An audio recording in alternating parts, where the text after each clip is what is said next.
we have sort of like a brief sort of history of how things, because for me, it's not only a film for people who work in the industry, but I'm sort of hoping like subversively that people will watch this and they'll realize that there's value in Canadian content. Because that's the thing that like I find so frustrating, especially my generation, is like Canadian cringe and lowered expectations. And it's like, I have to work under that, like coming right out of the door, you know? It's like, so that was kind of why we wanted to make the film. That like, kind of speaks to our whole national syndrome, right? Of low self-esteem. Yeah, like there's that, right? Because it could be Canadian content, and if it was made in the States and then shipped back, we'd love it. Yeah, of course, but once it has that seal of approval. Yeah, but there's that embarrassing. And actually, even career-wise, I went to LA, couldn't get a job. Oh, you went to LA? Oh yeah, for 7 years, couldn't get a job to save my life as an actor. Came back here and was offered, like, I won't say what, but I was like offered like this big ass job. Yeah. And it was because I worked in LA, not even in the industry, but they're like, Sharon's in LA. You should bring her up.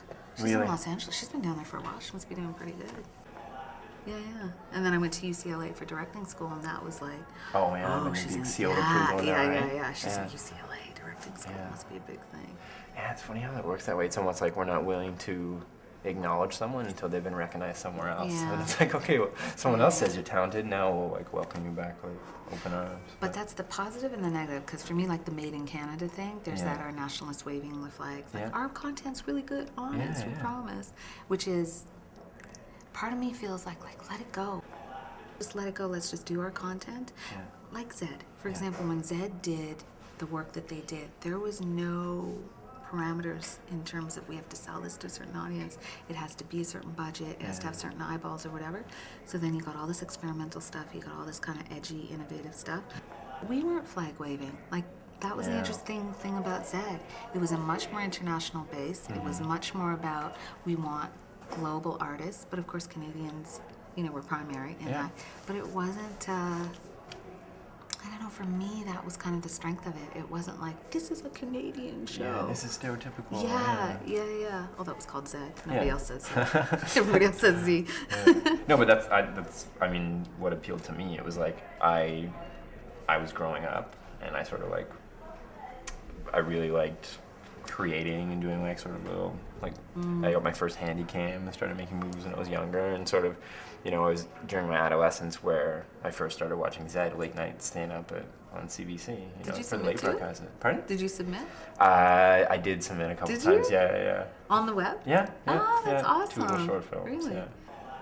But for me, it was always about, okay, I'm watching stuff that's really cool and inspiring, and it wasn't like, okay, this is in the frame of like Canadian.